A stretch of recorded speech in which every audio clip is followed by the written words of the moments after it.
আজকের ভিডিওতে থাকছে আমরা কতদিন পর পর পেঁয়াজের খোসার সার গাছে ব্যবহার করতে পারবো।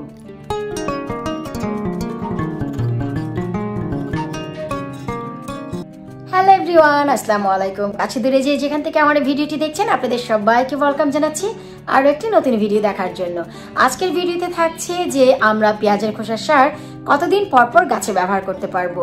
আমি পেঁয়াজের খোসার সারটি আপলোড করার পর এত বেশি প্রশ্ন পেয়েছি যে এটি আমরা কি মাত্রায় গাছে ব্যবহার করব, কতদিন পর পর ব্যবহার করব। আসলে সবগুলো প্রশ্নের উত্তর একটি একটি করে দেওয়া সম্ভব হয় না, তাই ভাবলাম আপনাদের জন্য একটি জরুরি ভিডিও করে ফেলে হয়তো আপনাদের অনেকেরই উপকার আসবে। তো চলুন আমরা কতদিন পর পর এই পেঁয়াজের খোসার সার ব্যবহার করতে পারি আপনাদের সাথে তাই শেয়ার করি। পেঁয়াজের খোসার সারটি দেওয়ার আগে জানতে হবে যে আমরা এটি গরমে ব্যবহার করছি না শীতে ব্যবহার করছি। আশা করি দেখতেই পাচ্ছেন যে আমি শীতের সময় ব্যবহার করছি, কিন্তু আপনাদের বুঝতে হবে যে মাটির যে শুকনো ভাব সেটি কতটুকু রয়েছে। আমি একটু কাছ থেকে দেখানোর চেষ্টা করছি। এই যে দেখুন, এই পটে কিন্তু অনেক বেশি শুকনো মাটি রয়েছে। তো এখানে আমরা যে ভাবে সারটি প্রয়োগ করব আশা রাখছি আপনাদের অনেকেরই পছন্দ হবে। ভিডিওর আইডিয়াটি ভালো লাগলে অবশ্যই লাইক করবেন, চ্যানেলে নতুন এসে থাকলে চ্যানেলটি সাবস্ক্রাইব করবেন, ফেসবুক পেজটি ফলো করে সাথেই থাকবেন।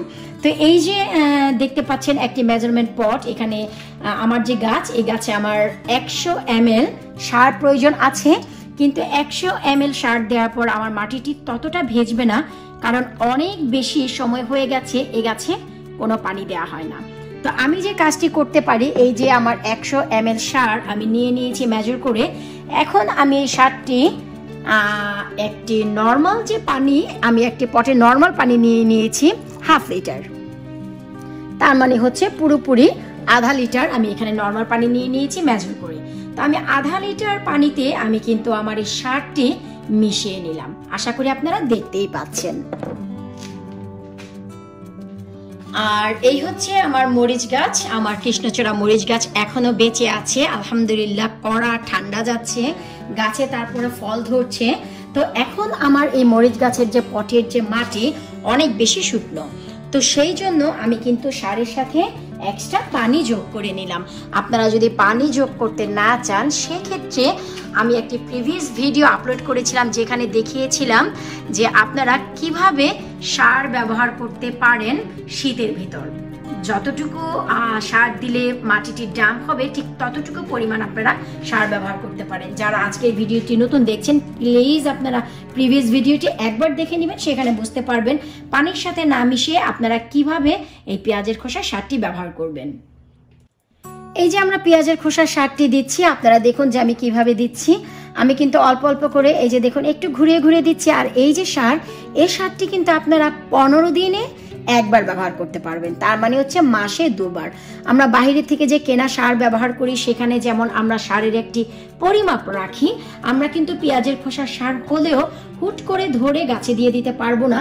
এতে করে কিন্তু গাছটি সম্পূর্ণই মরে যাবে, কারণ এতে যে এলিমেন্ট রয়েছে বিশেষ করে আয়রন এবং কপার, এই দুটোর পরিমাণ অনেক বেশি থাকলে গাছ টেকে না। তো আপনাদেরকে সঠিক মাত্রার পরিমাপটি জানতে হবে। পানির সাথে যদি মিশিয়ে দেন তাহলে কিভাবে আপনারা পানির মেজারমেন্টটি করবেন, আপনাদের সারের মেজারমেন্ট থাকতে হবে ছোট একটি গাছের জন্য কতটুকু আর বড় একটি গাছের জন্য কতটুকু।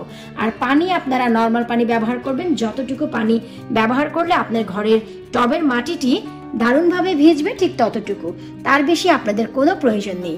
আর প্রিভিয়াস ভিডিওতে আমি অলরেডি শেয়ার করেছি যে আপনারা ছোট গাছের জন্য কতটুকু সার ব্যবহার করবেন। আমি একেবারে নতুনদের জন্য, যারা আজকে নতুন দেখছেন ভিডিওটি, তাদের জন্য বলে দিচ্ছি ছোট্ট একটি গাছের জন্য আপনারা 50 ml সার ব্যবহার করবেন, আর বড় একটি গাছের জন্য 100 ml। আমার এই গাছটি কিন্তু বড় একটি গাছ।